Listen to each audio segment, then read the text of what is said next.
Bonjour à tous et bienvenue dans ce nouveau numéro de Réveille-toi pour être sur le chemin de la perfection. Alléluia. Alors, le chemin de la perfection, c'est simplement Jésus-Christ, notre Seigneur et notre Sauveur personnel. Alors, dans ce nouveau numéro, nous allons parler de l'abîme. Et c'est bien sûr tout de suite. Alors, Genèse, le chapitre 1, nous parle de l'état de la terre. Nous lisons, la terre était informe et vide.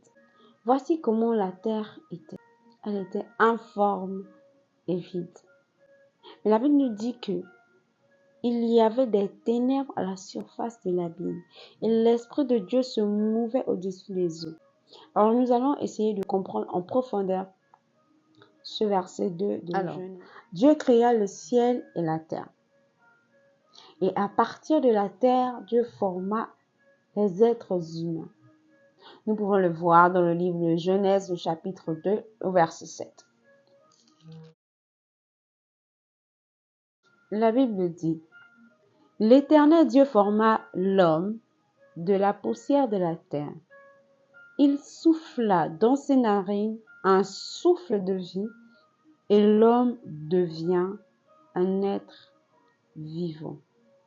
Il souffla dans ses narines un souffle de vie et l'homme devint un être vivant. Le chapitre 1 au verset 2 nous dit, la terre était informe et vide et il y avait des ténèbres à la surface de l'abîme et l'Esprit de Dieu se mouvait au-dessus des eaux. Le chapitre 2 à la formation de l'homme, à partir de cette même terre qui était informe et vide, nous dit que l'Éternel Dieu forma l'homme de la poussière de la terre et il souffla dans ses narines un souffle de vie et l'homme devient un être vivant. C'est-à-dire que cette terre, à partir de cette terre informe et vide,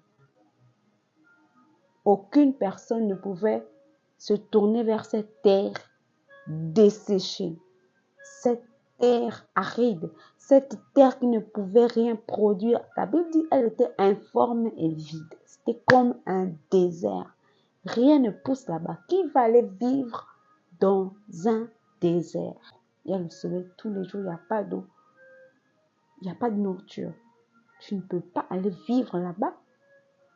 Comment tu feras pour survivre alors dans ces conditions arides, desséchées? Mais Dieu n'a pas regardé à l'état de la terre. Il savait que cette terre avait un potentiel. Et si on est suffisamment intelligent, on peut prendre de cette terre et en faire quelque chose de merveilleux. Et c'est ce que Dieu fait. Il a formé l'homme avec cette terre desséchée, avec cette terre informe et surtout vide. Il a pris cette terre, il a formé un être vivant. Et après la formation de l'être, cette terre, à partir de cette terre, l'homme était toujours, non seulement il était inanimé, il n'avait pas de vie, il était là, allongé au sol, ne respirant pas, son cœur ne battait pas, tous les organes qui étaient en lui ne fonctionnaient pas. C'était un désert. Il était comme mort. Il ne réagissait pas à tout ce qui pouvait l'entourer. Aucune réaction. Mais lorsque Dieu lui-même a insufflé dans ses narines le souffle de vie, c'est là qu'il se réveille. C'est là qu'il prend vie. C'est là qu'il remarque que tous ses sens sont activés. Il peut se lever, il peut marcher, il peut courir, il peut vivre, il peut respirer. Tout ça arrive parce que Dieu a insufflé dans ses narines le souffle de vie. Lorsqu'on retourne encore au chapitre 1, on voit que la terre était informe et vide. 2 points. Il y avait des ténèbres à la surface de l'abîme. Virgule. Alors nous allons nous arrêter là pour un moment. Vous savez, l'homme qui n'a pas Christ avec lui, c'est un homme informe et vide. Complètement vide. Parce que, vous savez, on ne naît pas au hasard. La Bible nous dit dans Jérémie, le chapitre 1, au verset 5, avant que je t'eusse formé dans le ventre de ta mère, je te connaissais. Et avant que tu ne fusses sorti de son sein, je t'avais consacré. Je t'avais établi prophète des nations. Avant. Tu étais où? Avant qu'il ne t'introduise dans l'utérus de ta mère. Où est-ce que tu étais? Où est-ce que Dieu te connaissait? Nous voyons de cette société des femmes stériles. C'est pas parce que Dieu les a punies, mais c'est parce que Dieu a décidé par sa propre volonté de ne pas leur accorder un enfant. Car oui, un enfant est une bénédiction. Et c'est pas parce que vous avez des rapports sexuels que vous pouvez tomber enceinte. C'est pas vrai. La Bible dit avant que je ne t'eusse formé dans le ventre de ta mère. Donc c'est Dieu qui décide. Parce que peut-être il voit que sur la terre, il y a un manque. Il n'y a pas un style de personne. Il aimerait avoir quelque chose, une personne particulière. Une personne qui peut venir combler un vide, un manque. Il voit le manque sur la terre. Il se dit, je vais créer un être humain qui ne sera pas semblable à ceux qui se détournent de ma volonté. Et c'est pour cela qu'il prend le temps d'examiner la personne, la femme qui va porter cet enfant. Ça me rappelle un peu la naissance de Jésus. Dieu a regardé sur la terre. Qui est cette personne-là qui peut servir de mère porteuse pour le fruit qui va naître sur la terre? Pour cet être vraiment extraordinaire. Parce que aux yeux de Dieu, nous sommes extraordinaires. Nous sommes des êtres extraordinaires. Nous ne sommes pas ce que les hommes disent que nous sommes. Nous sommes des êtres créés à son image et à sa ressemblance. Regardez un Dieu qui est capable de séparer la mer Rouge en deux. La force et la capacité de ce Dieu-là est complètement surnaturelle. Aucun autre Dieu ne peut être supérieur à lui. Il dit, avant que je ne t'eusse formé dans le ventre de ta mère, je te connaissais. Et avant que tu fusses sorti de son sein, je t'avais consacré. C'est-à-dire que la femme a quelque chose d'extraordinaire. L'utérus, c'est un lieu de formation. On va tout le temps à l'école pour se faire former, pour acquérir des connaissances. Mais pour Dieu, l'utérus, c'est cet endroit-là où Dieu lui-même descend. Il te crée, il te forme, il te donne quelque chose de personnel. Il dit, je t'avais consacré. C'est là. Nous avons l'exemple de David, lorsqu'on a consacré David pour qu'il devienne roi. On a versé David l'huile sur la tête. Et c'est de la même manière que dans l'utérus de la femme, Dieu vient. Il forme un être qu'il consacre. Bien-aimé, tu es consacré à servir l'Éternel. Tu appartiens à l'Éternel. Que tu crois que Dieu existe ou pas, il t'a formé dans le ventre de ta mère. Il a permis que tu viennes. Tu n'es pas un accident. Ah non, ah non, ah non, ah non. Et même si ton père ou ta mère t'a rejeté, t'a renié, sache que c'est l'Éternel ton vrai père. C'est écrit ici. Dans Jérémie, le chapitre 1, le verset 5, je répète, c'est un verset très important. Avant que je ne t'eusse formé dans le ventre de ta mère, je te connaissais. Tu étais où pour que Dieu puisse te connaître? Dieu dit à Job, qui es-tu pour obscurcir mes desseins? Qui es-tu pour obscurcir les desseins de l'Éternel? Qui es-tu?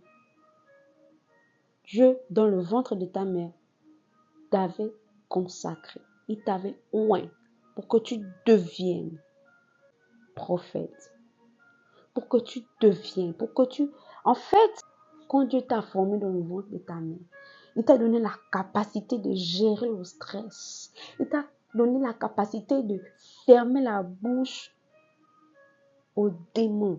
Il t'a donné une onction particulière pour affronter, parce qu'il te charge. C'est-à-dire que tu es dans cet utérus-là, mais Dieu met une onction sur toi, une onction de telle sorte que quand tu sors de l'utérus de ta mère, tu es comme Jean-Baptiste, en fait. Tu es rempli, tu es onctionné, tu es prêt à aller batailler, à aller casser la tête, casser la baraque au camp de l'ennemi. Oh, c'est-à-dire que tu es tellement onctionné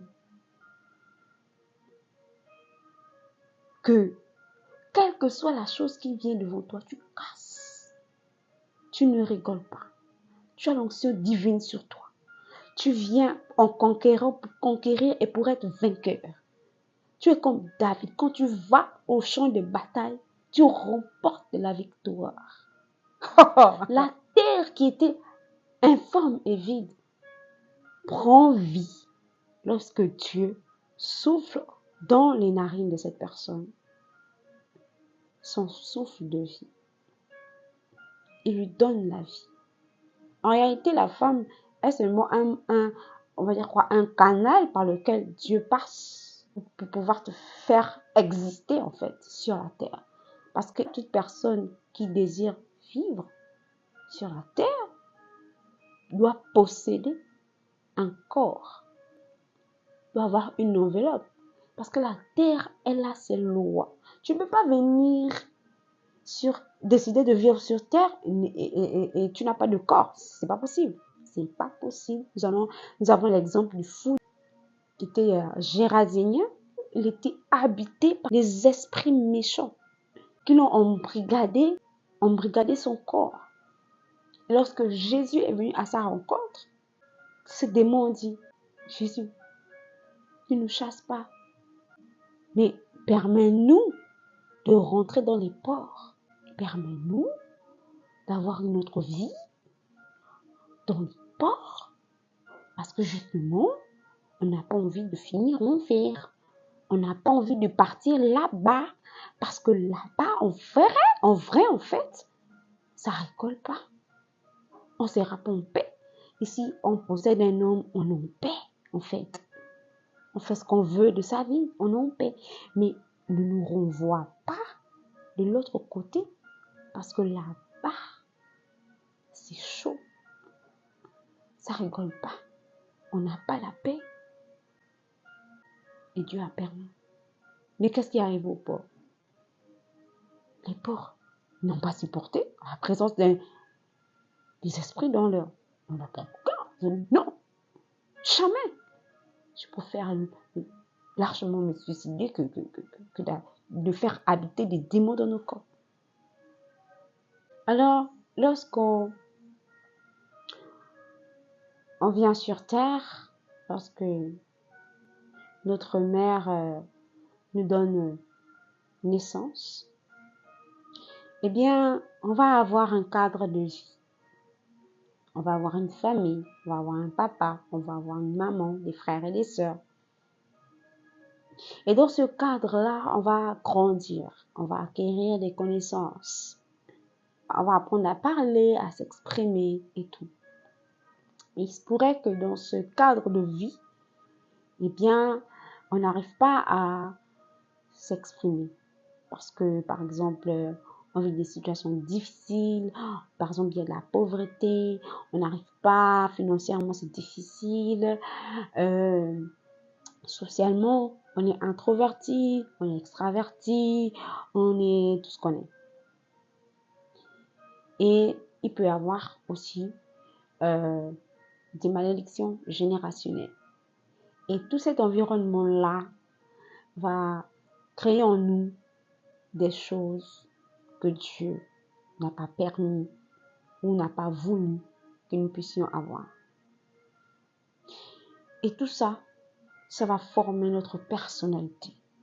On va apprendre de nouvelles choses que Dieu, dans le ventre de notre mère, ne nous avait pas enseignées ou nous avait préservé de ces choses. On peut dire que l'utérus de la femme, c'est un peu comme ce jardin d'Éden. Et lorsque on expulse l'enfant, il vient dans le vrai monde. Le monde qui a péché. Parce que, bien sûr, Adam et Ève avaient mangé le fruit qui était défendu. Donc, cet enfant rentre là dans le monde du péché. Il va connaître ce qu'on appelle le péché. Et lorsqu'il va grandir, il va avoir un âge mature. Il va effectivement prendre conscience du bien et du mal. Et pour beaucoup de personnes, on aime le mal plutôt que le bien. Malgré l'éducation que les parents vont nous communiquer, vont nous donner. On va aimer le mal, on va voler, on va tricher, on va mentir, on va aimer ça. Et comme Dieu n'aime pas le péché, eh bien, il va nous livrer à nos passions de la vie. Et là-bas, on va se cogner la tête.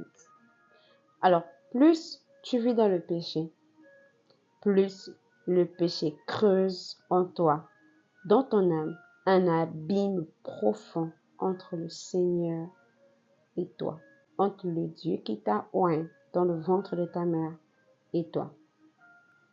Et c'est là que les ténèbres vont venir recouvrir la surface de ton abîme, afin qu'il y ait une séparation entre toi et le Créateur.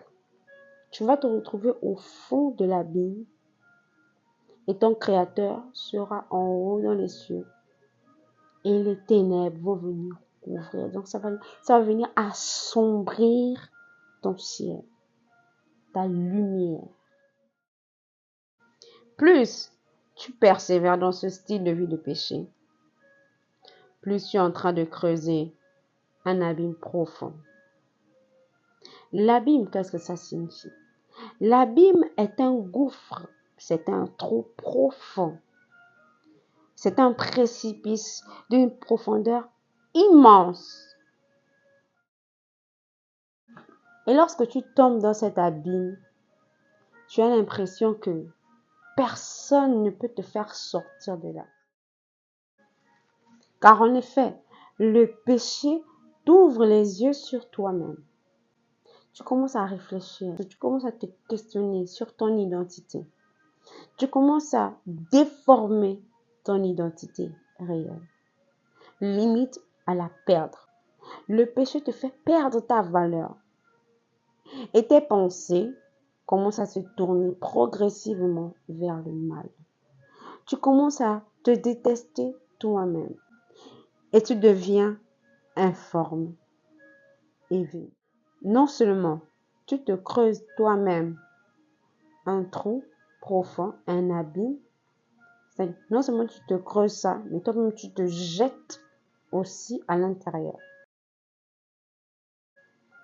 Et plus tu le fais, plus tu t'abîmes toi-même. C'est-à-dire que tu abîmes en même temps ton âme. Donc tu t'abîmes tant physiquement, moralement, mais aussi spirituellement. Tu vas commencer à tomber dans certains vices de la vie, dans l'alcool, la drogue, les femmes, etc. Ce sera ton nouvel environnement pour essayer de combler un certain vide, un manque. Donc, cette atmosphère de péché, tu vas essayer de combler ce vide que tu as creusé toi-même. C'est en fait, tu es en train de creuser une tombe. La Bible dit, et l'Esprit de Dieu se mouvait au-dessus des eaux. J'aimerais dire à quelqu'un, malgré cette situation, ce gouffre, cet abîme que tu es en train de vivre, l'Esprit de Dieu se meut au-dessus des eaux. Pourquoi au-dessus des eaux? Parce que lorsque tu creuses un abîme, au fond de cet abîme, il peut y avoir de l'eau. Et l'eau est source de vie, comme l'Esprit de Dieu est source de vie. Elle veut dire que Dieu a insoufflé en nous le souffle de vie. Quelqu'un dans cet abîme qu'il est en train de vivre, Dieu veut souffler un souffle de vie. Dieu veut te redonner de la valeur. Par ce moment de désert, de souffrance que tu es en train d'endurer, Dieu est en train de te dire que c'est vrai qu'il y a des ténèbres qui voilent le ciel bleu, qui voilent la présence de Dieu, malgré que tu es au fond. Mais il y a l'eau aussi au fond. Et le Saint-Esprit a cette capacité de se mouvoir au-dessus des eaux. Et puis, au fond du gouffre, il y a la présence de l'eau. Parfois même des rivières d'une profondeur de 6 mètres ou plus encore. Comme nous avons l'exemple du gouffre de Padirac. Au fond de ce gouffre, ne sachant pas comment faire pour remonter à la surface et n'ayant personne pour t'aider, tu peux avoir des pensées comme des pensées de suicide, que personne ne m'aime. Pourtant, l'Esprit de Dieu est dans ce lieu et il est avec toi dans ce désert, dans ce lieu. Et si tu désires sortir de là, il va falloir que tu fasses confiance au Saint-Esprit, que tu collabores avec le Saint-Esprit pour qu'il puisse te faire sortir, pour qu'il puisse te faire émerger de ce trou dans lequel tu t'es retrouvé. Le Saint-Esprit se meut dans ta situation. Il t'attend. Il veut que tu lui fasses confiance. Il veut que tu mettes tout ton espoir sur lui. Il veut te conduire. Il veut te montrer le chemin. Mais il faut que toi-même tu décides de faire confiance maintenant au Saint-Esprit. Tu as tant fait confiance aux êtres humains, mais jamais personne ne t'a vraiment aidé. Jamais personne ne t'a donné ce réconfort-là. Jamais personne ne t'a fait sortir de ce manque que tu ressentais. Mais aucune personne ne peut combler ce manque. Le manque se comble qu'avec le Saint-Esprit. Qu'importe là où tu es, qu'importe comment tu te sens, le Saint-Esprit est là. Même si tu ne le vois pas. Il se meut dans ta situation. Il essaie de te bouger. Il essaie de te bouger, mais tu ne réagis pas parce que tu es informe et vide. Il veut mettre en toi ce souffle nouveau, ce renouveau en toi. Il veut te donner une nouvelle vie, une identité. Il veut en fait t'apprendre ce qu'il t'avait déjà enseigné dans le ventre de ta mère. Il veut te le redire encore mieux alors que tu es à un âge mûr. Il veut te le redire. Il veut te dire comment Jérémie, avant que tu ne sois formé dans le ventre de ta mère, je te connaissais. Je t'avais déjà établi. Comme la Bible dit, j'établis les uns prophètes, les uns apôtres, les uns docteurs, etc. Il veut te révéler en fait ta véritable identité, ton véritable toi dans ce moment de désert, dans ce moment de profondeur, dans cet abîme. Il veut te le dire. C'est dans ce lieu qui veut te former encore une nouvelle fois, qui veut te donner la capacité de comprendre les choses. La Bible dit que tout concourt au bien de ceux qui aiment Dieu. Alors, arrête d'être égoïste envers toi-même. Arrête de te faire tant de mal. Car le Saint-Esprit est là. Il veut souper avec toi. Il désire marcher avec toi. Il désire te montrer le chemin à suivre au travers de Jésus, qui est le seul chemin, la seule vérité et la vraie vie. Il veut te mener à la vie éternelle. Mais il veut commencer par t'enseigner des choses que tu avais oubliées. Parce que rappelle-toi, lorsque tu étais dans le ventre de ta mère, il t'a oint. Tu devais sortir là enflammé. Mais tu es sorti et tu as trouvé un environnement qui t'a déformé. Mais Dieu veut te donner une nouvelle forme. Il veut enlever ce qui était mauvais pour te donner ce qui est bon. Elle dit que lorsqu'il a créé le ciel et la terre, il a trouvé que c'était une bonne chose. C'était une bonne chose parce qu'il voulait te créer ensuite. Parce qu'il voulait que tu viennes sur la terre.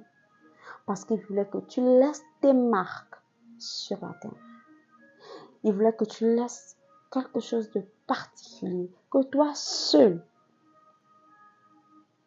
pourrais laisser sur la terre. Tu n'as pas été un accident et tu ne seras jamais un accident. Tu es choisi et voulu. Tu es le fruit de la pensée de Dieu. Tu as été conçu pour un but. Et oui, c'est ce que Dieu veut faire. C'est ce que Dieu veut te révéler dans cet abîme, dans cette profondeur. Alors, que veut dire se mouvoir? Se mouvoir signifie avancer, cheminer, marcher, progresser. Le Saint-Esprit se met au-dessus des yeux. Le Saint-Esprit connaît ton état, ta souffrance et la profondeur de ton abîme. La raison pour laquelle il se meut à la surface de tes eaux, des eaux de ton abîme, c'est parce qu'il veut, premièrement, te restaurer. Car il te connaît, il sait dans quel état tu es. Et il est le seul qui peut t'aider. Car il peut voir là où l'œil de l'homme ne pourrait rien voir. Et deuxièmement, il veut cheminer avec toi. C'est-à-dire qu'il veut avoir une relation avec toi afin de t'enseigner qui tu es à ses yeux. Je comprends maintenant pourquoi Dieu attend que nous soyons dans cet abîme en fait pour nous révéler qui nous sommes. Parce que avant d'être dans cet abîme, on se dit ouais Jésus, ouais. Voilà, on s'en fout un peu que ouais Dieu, ah ouais ça c'est les choses d'avant là, ouais. Non. on est encore chaud, on est encore orgueilleux et tout. Et là, Dieu ne peut pas nous parler. Et si même il nous parle, notre oreille n'est pas capable de l'entendre. On va l'ignorer. Donc Dieu vient au moment où on est complètement au sol. On va très mal. On a envie de sauter la vie. Et c'est là où Dieu vient. Maintenant, je crois que le moment est venu pour toi de m'écouter. Enfin, ton orgueil là, c'est redescendu. Et c'est là que moi, Dieu, je viens te parler. Et c'est là où, bizarrement, nos oreilles sont vraiment sensibles à la voix de Dieu. C'est là donc qu'il peut nous restaurer et nous donner une vie nouvelle, une nouvelle identité. Il peut enlever les marques que le diable avait laissées sur nous. Notre âme, en fait, c'est un peu comme ce haut blanc que je porte. À notre naissance, il est tout propre, il est trop beau. Et quand on grandit dans un environnement, tu vois, lorsque tu joues au foot, si tu as un haut blanc, tu vas forcément te salir. C'est un peu le même concept avec le péché. Tu voles, là, la tâche est là. Impudicité, la tâche est là. Immoralité, la tâche est là.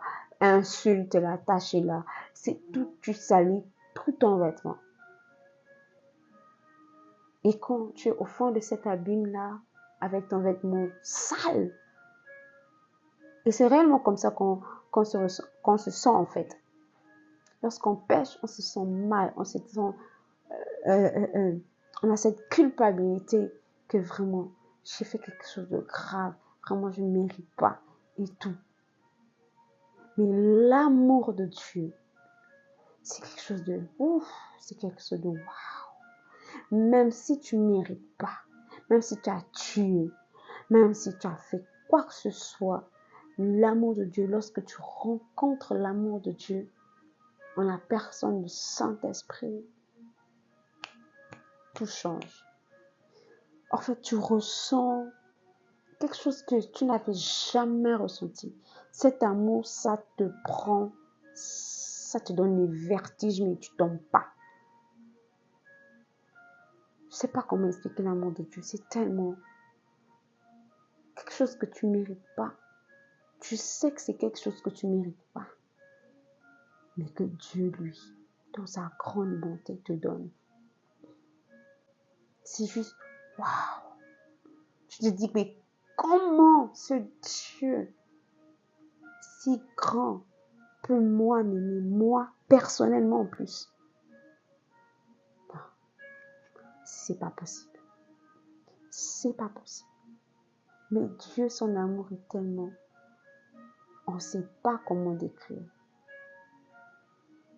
On ne sait pas comment décrire l'amour de Dieu. C'est quelque chose à vivre en fait.